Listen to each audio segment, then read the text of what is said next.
mereka nyampe di titiknya, kalau di maps itu kan kalau mau belok kan kita bisa kelihatan gitu ya. Jadi ketika mereka sampai di titik mereka harus belok, mobil itu berhenti, dan bener aja yang di sebelah kanan itu adalah jurang. Dan akhirnya si Febri ini cukup kencang teriak lagi, dia ngikutin kita. Ada satu sosok yang menempel di kaca belakang mobil.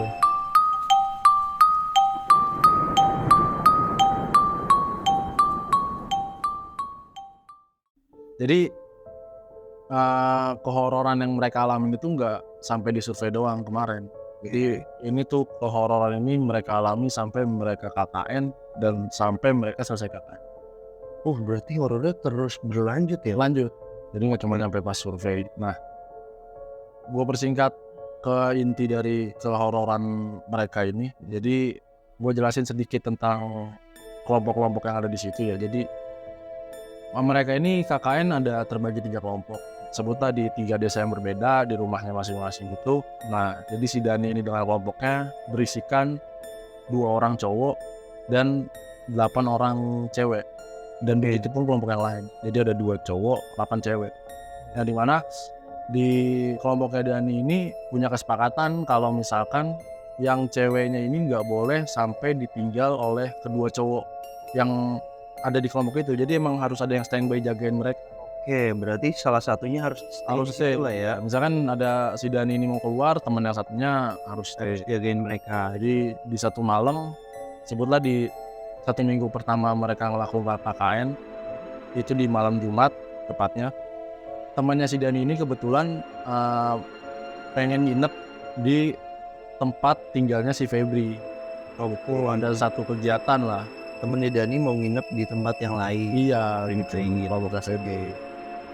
Di situ kondisinya ya udah, Dani memutuskan untuk ya udah dia stay di situ untuk menjaga teman-teman cewek yang lain, dan sampai dari pagi sampai menjelang maghrib itu aman gitu. Dan pas si Dani ini memutuskan untuk menyuruh teman-temannya tidur yang perempuan, jadi kondisi rumahnya si Dani itu ada 2 kamar. Kamar pertama dan kedua, kamar 1 dan 2 ini diisi oleh 4 cewek dan 4 cewek gitu, dibagi 2 gitu. Iya. Nah, si Dani ini tidur di sofa di ruang tamu lah sebutannya, dekat TV, dan itu mengarah ke pintu dapur dan pintu luar langsung. Iya. Nah, jadi ketika teman-teman wanitanya udah masuk semua di kamar, si Dani memutuskan untuk udah rebahan di sofa karena emang kegiatannya itu padat banget kan menurut gue.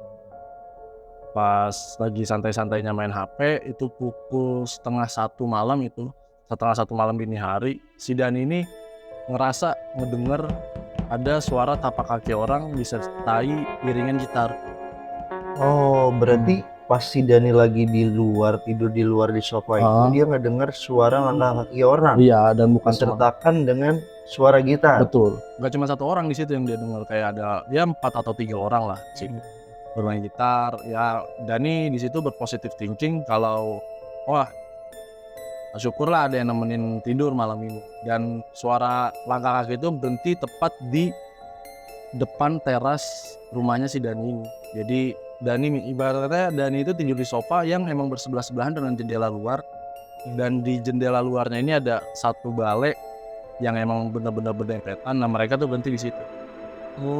Jadi pas banget ya. Iya, Dani di depannya anak-anak itu. Iya, bener. Jadi kedengeran jelas lah suara-suara gitar.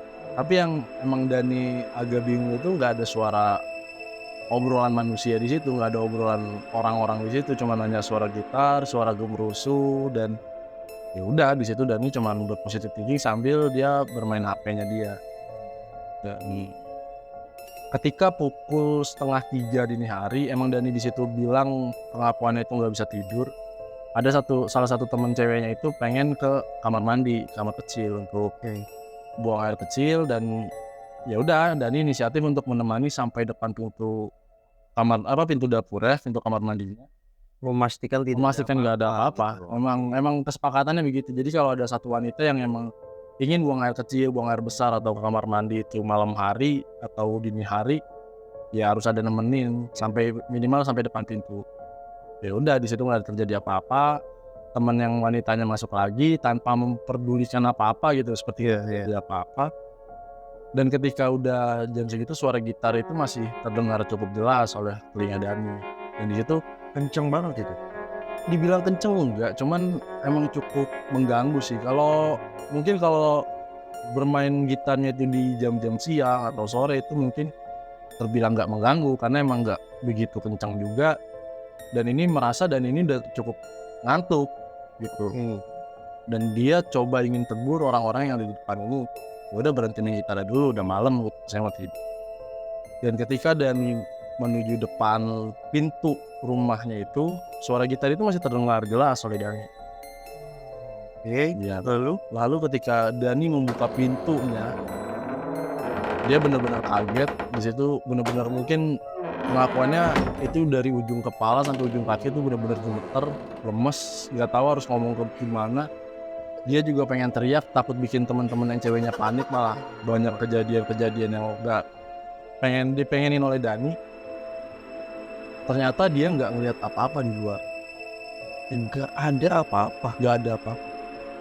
Padahal sebelumnya ada suara orang main gitar, suara bergemuruh Iya, dengan beberapa orang mungkin ya. iya, Tapi setelah dibuka, nggak ada orang. nggak ada orang. Di situ hanya ada suara. Lu pernah dengar gak Yon, ada suara kalau misalkan angin berhembus di antara pohon-pohon bambu tuh ada suara-suara kayak desirannya gitu. Hanya ada suara itu lagi.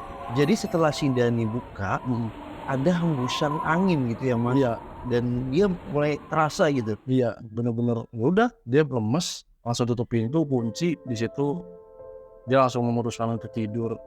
Dipaksa-paksain lah, pengakuan dia dipaksa-paksain untuk tidur. Jadi setelah kejadian pada malam itu, paginya itu si Dani langsung nanya ke temennya yang emang semalam itu buang air kecil. Dia nanya ke temennya, lu semalam tuh ngedenger suara gitar atau orang lagi ngobrol atau gimana nggak sih? Dan di situ si Dani dibikin merinding lagi karena pengakuan temennya ini, dia nggak ngedenger apa-apa sama sekali. Yang dia cuman si Dani di situ mukanya kayak orang kebingungan. Oh, berarti dia tuh nanya lagi ke cewek yang semalam ke toilet. Iya, Kalau dia ngedenger suara apa yang Dani denger enggak gitu. Tapi ternyata cewek itu nggak denger apa-apa. nggak denger. Cuman ngelihat kayak kondisi si Dani itu di situ kayak orang kebingungan banget. Makanya dia langsung masuk kamar, nggak ngobrol sama Dani karena mungkin dia berpikir kalau Dani lagi ada masalah atau apa gitu. Ya udah, di situ pengakuannya bikin Dani lemes lagi. Di situ langsung Dani nelpon temennya yang cowok satunya lagi, suruh pulang saat itu juga. Oh, berarti langsung dipanggil temasnya karena kejadian itu. Iya, lanjut. Jadi emang pas kejadian pertama ini si Dani ini udah ngerasa ada yang gak beres di KKN itu. Dan udah, karena si Dani ini juga panitia, jadi dia emang sering bolak-balik lengkap ke minggu kedua di mereka KKN.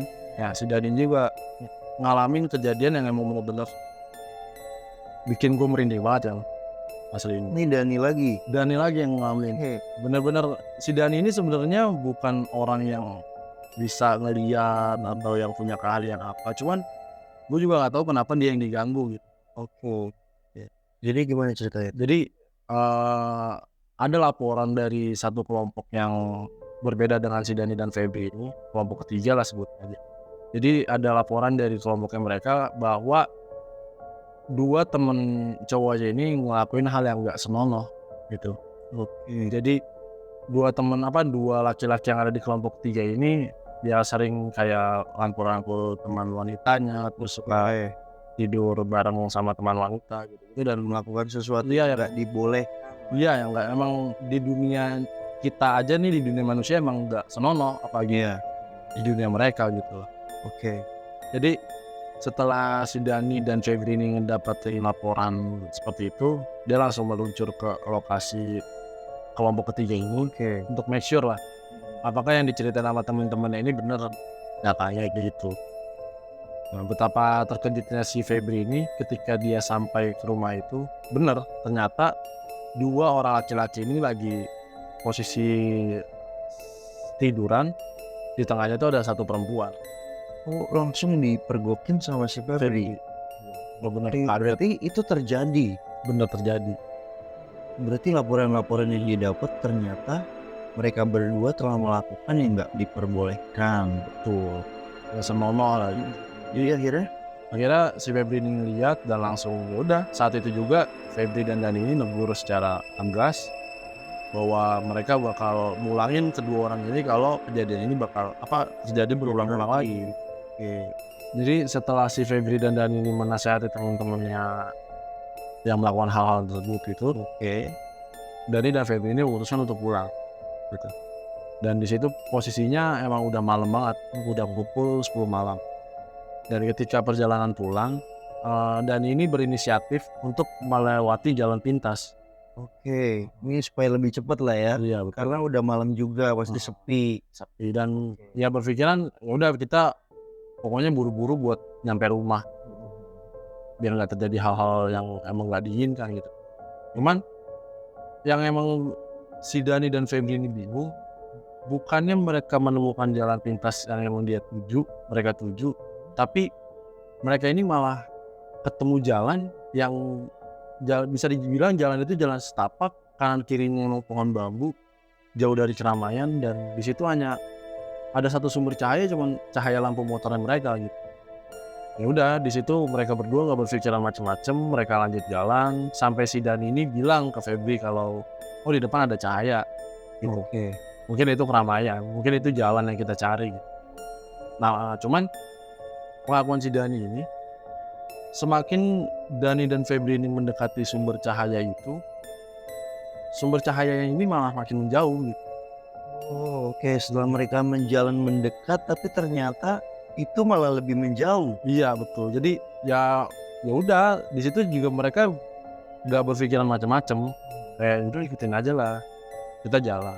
Setelah beberapa meter mereka melanjutkan perjalanan, si Febri ini berteriak kencang sekali di tengah hutan bambu yang sepi. Ya itu kedengarannya emang cukup bikin deg-degan si Dani juga ya. Teriak, jangan lanjutin. Jangan lanjutin perjalanan. Coba berhenti. Di situ si Dani tetap jalan karena dia yakin banget ini yang dia lihat ini adalah keramaian gitu loh. Sambil melanjutkan perjalanan, si Febri ini ngengkrem pundaknya Dani kenceng banget. Sampai di situ Dani udah ngerasa kesakitan juga. Ya udah memutuskan untuk berhenti. Sambil menanyakan apa yang terjadi gitu kepada Febri, si Febri ini nangis dan berusaha untuk menenangkan dirinya dia sendiri dulu. Ya udah si Dani juga berusaha untuk menenangkan Febri. Terus di saat itu Febri cuma bilang kalau barusan kita melewati kolong satu sosok yang emang gimana ya, bahwa mirip banget sama Gondoruo. Oh, berarti perjalanan kalian itu ternyata ada maksud tertentu gitu. Iya. Itu adalah kolong bener. Betul. Jadi yang selama ini mereka tempuh itu benar-benar ya udah kolong Gondoruo yang gede banget, yang dia lagi posisinya itu kayak lagi gorila yang udah siap merekam gitu. Lewat tengah-tengahnya, dan si Febri ini bilang untuk ya udah putar balik. Dan Febri juga yang emang punya kemampuan melihat yang nggak bisa dilihat orang lain, jadi bilang kalau di depan itu nggak ada apa-apa. Oh, jadi mereka disasarin. Iya. Pengalaman Dani juga dari survei yang sebelumnya diceritain juga. Ya udah Dani percaya sama Febri. Febri bilang di depan nggak ada apa-apa, ya berarti emang benar di depan udah nggak ada. Mereka memutuskan untuk putar balik, melewati kolong Gondoruo lagi. Dalam keadaan merinding, Dani tancap gas yang dibilang cepet ya emang nggak bisa cepet karena di situ bebatuan banyak. Ya, malah kalau kecelakaan di situ malah nggak ada yang bisa bantu gitu loh. Ya udah mereka jalan sambil berdoa gitu ya. Setelah mereka melewati itu, si Febri ini berteriak lagi, bilang ke Dani kalau si sosok Gondoruo ini ngikutin mereka. Oh, jadi si Febri ini ngomong kalau Genderuwo itu masih ngikutin kalian. Masih dengan langkah yang cukup menyeramkan. Mereka diikuti sampai mereka bertemu kembali di depan rumah kelompok teman-temannya mereka lagi.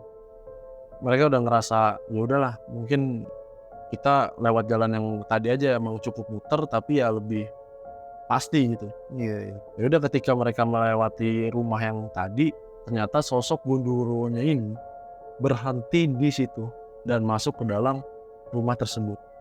Oh, berarti genderuwo itu ngikutin sampai ke rumah yang telah melakukan hal yang tidak dibolehin. Iya, betul.